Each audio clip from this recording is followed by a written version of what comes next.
Um, Thanks, Chair, for the opportunity to actually present here, and greetings to the honorable members and greetings to also our visitors, the IEC delegation. I would be happy if this presentation was actually introduced first year, because I also remember I did attend one day of this session. So then I was thinking, who commissioned this? Is it IEC or it is somebody outside the country proposing that we do these things, more so that it is now coming to us as the portfolio committee and is presented?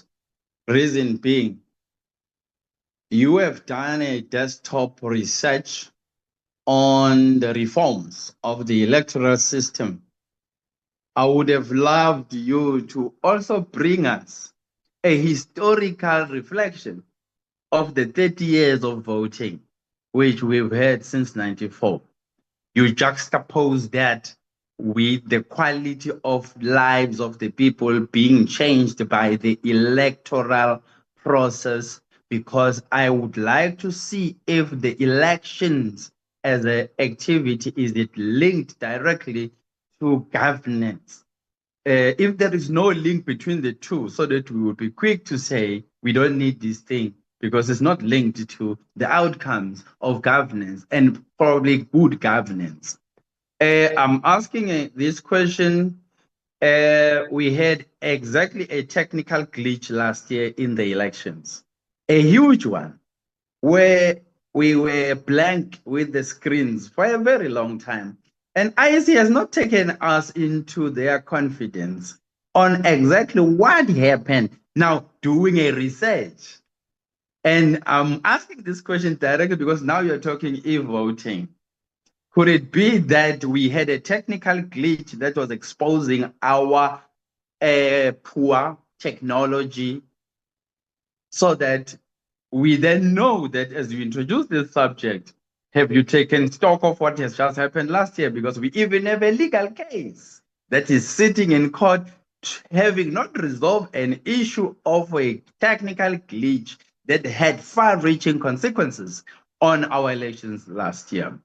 And I'm also checking, did you do a research that will come from the bottom up?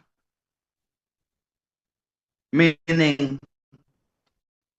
coming from the people who are voting, are they the ones that are recommending the country's economy? Referencing these reforms from, those are established countries. Those countries, their economies are well structured, there's infrastructure, but you're coming to compare South Africa, 32% are black, and those are outside the economy. So which means when you talk about election reforms and you then juxtapose it with established countries, the outcome of that is going to be something else, because we are still struggling with infrastructure. My question is, what are you proving, or what are you solving, and whose problem are you solving? Because we are sitting at different domains where the poor are not going to tell you that I'm interested to anything about voting, but they may be interested to vote.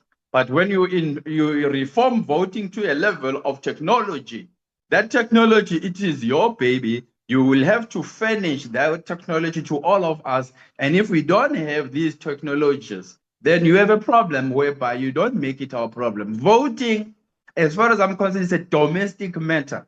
So if it is a domestic matter first, then we should be looking inwardly first. What are the issues that are affecting our people, more than what are the interests of other international communities on what we are doing? Because our situation is not changing because of challenges that arise in the economy of our own country. I'm asking another question. Have you considered a system whereby you put up drums or portals where those people who want to vote for that particular party, they just go to a drum of MK and load their votes there, and their vote be counted separately. You don't take votes of MK, mix it with ANC, NDA, and then the outcome, you tell us that one of us has won more than us. Yet you pulled our votes, and now we cannot trace whether there is any foul play in that process. Another reform that I'm thinking you should be considering, why don't you have a screen as I vote, wherever that I'm voting, the numbers are tallying same time, so that you don't have to sit down and say, now you are counting. And then you even have additions of things that were not part of the voting process, or because we cannot prove that when you say we are pulling everything together. So we need to say, no, as I vote, it is already registered. The numbers the last time I voted were at this. Another question, why do you allow us to vote in public where everybody is seeing that I'm voting? But when you are counting, you go behind a curtain and you call certain few guys to say they're the one who are observing election, they're observing the counting, even if, yes, we are represented. But why, as the process goes to the outcome of voting, it becomes more secrecy than it was public when we were actually going to the voting? Looking into the cybersecurity issues, us being so backward in terms of ICT as a country, can you imagine our system being hacked as we vote by somebody sitting somewhere in the world and interfering with a serious process wherein we want to elect our leadership? Then you have another case of a cyber hacking that we now have to deal with. What happens to the election process? Another question. As you introduce these reforms, you are interfering with the legalities or legislative processes wherein we must legislate that now we are using an e-voting system and we're migrating from the manual voting system. So which means we must sit down and make laws and approve those laws, go to all quality checks legally, judicially, to say they are in check. All that hassle that we must go through just because there are reforms that must be introduced. In fact, I'm interested to know who has more interest in this reform. Is it the 62 million people of South Africa? Another question that I have, I saw a judgment that allows those who left South Africa 94 that now they can be allowed to have dual citizenship. While I'm staying in London, I can be a citizen of South Africa. So we'll have people who are staying in other countries but voting here. Whatever the reasons you can justify them, that already is an interference. And we are seeing that as a threat whereby people or countries that have an issue with us can stage elections and stage people who can say, I am also one of those who left South Africa. By the way, those people left on their own accord, thinking that South Africa will not make it after a black man is elected as a president. It turns out 30 years later that a country is running, then they are coming back. They say, now we have an interest in this country. What interest do they have? Because the situation of the country is still appalling in terms of the condition, unless there are other interests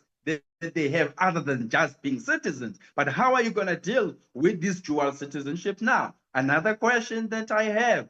I see the Minister of Home Affairs is now digitizing IDs and is allowing those who are naturalized in South Africa to now form part of people who will have IDs. And then, which means those people will be forming part of our elections process. And that is now already introducing an upswing in terms of numbers and population, which is not necessarily organically a population that was generated by people who were organically South African. So you now have supplementary citizens, which all of that is coming to interfere in the conditions of our people.